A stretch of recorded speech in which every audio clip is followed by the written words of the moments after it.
The Menendez brothers, convicted of murdering their parents, are set to appear in court for the first time in 28 years. It's another step in the effort by Eric and Lyle Menendez to try to get resentenced and possibly released from prison. The case reignited in light of new evidence and a popular series and documentary about the killings. Joining me right now is former prosecutor Jeremy Salan.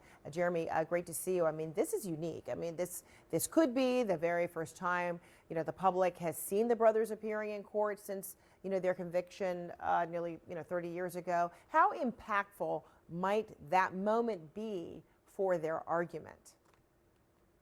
I don't expect tomorrow to be that impactful because remember, this is really just a status date. Are all our I's dotted and T's crossed? Whatever motion or applications have been filed, are we ready to go for that December hearing? So tomorrow, maybe you hear from them, probably not. Maybe you get some color from the judge as to the judge's thinking one way or another, showing his hand a little bit. But I expect tomorrow is just preparing us and getting ready for that potential resentencing.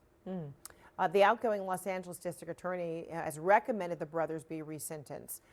Is it your belief that's largely because of renewed interest through, the documentary, movie, or even the letter, written by one of the brothers to his cousin that is now being more, closely scrutinized, implying, that there was abuse by the father?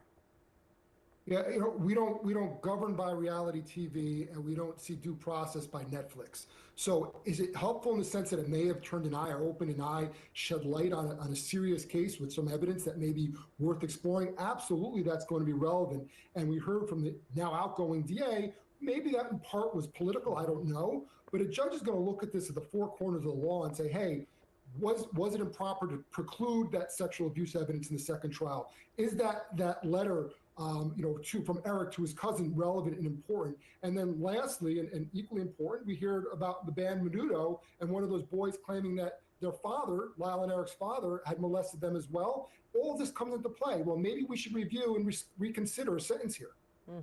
So now what about the new DA? I mean, the outgoing DA had one set of, ideas, and, I guess a new look at a case that's more than 30 years old.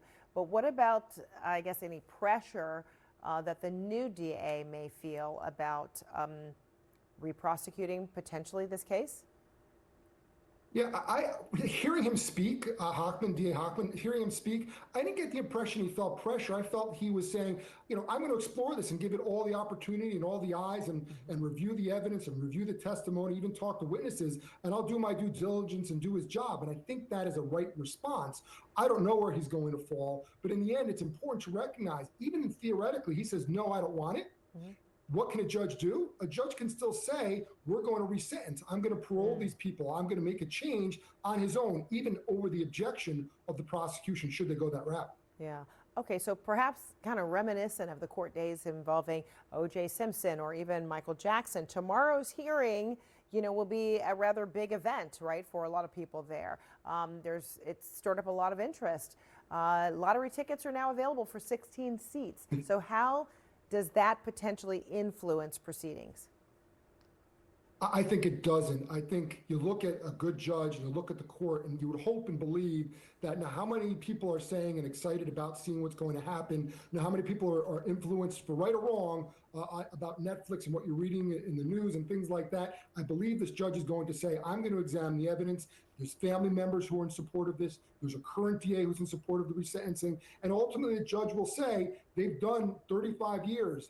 If in theory they were much younger at the time, under 25, 26 years old at the time, they would have been eligible for parole, assuming it was like with parole 10 years ago. So all these factors the judge is going to consider whether it's on TV and being aired and streamed or not. Yeah, you had already said that at a status hearing, the expectation is, the Menendez brothers would not speak. But if they do have an opportunity to speak, what do you anticipate they would say, or what would you, if you were their attorney, what would you want them to say? Well, I would be cautious at this point because you're not in the sentencing hearing itself. But if they are to speak and say something, we've done our time, we've been rehabilitated. And then I would retell that story of I was the victim here. And again, we mentioned before from Menudo, from that letter, from the preclusion of the sexual evidence of abuse, sort of tell that story again. Humanize me. I'm a real person. Look at me. I deserve that freedom. All right. Jeremy Saland, thank you so much. Pleasure.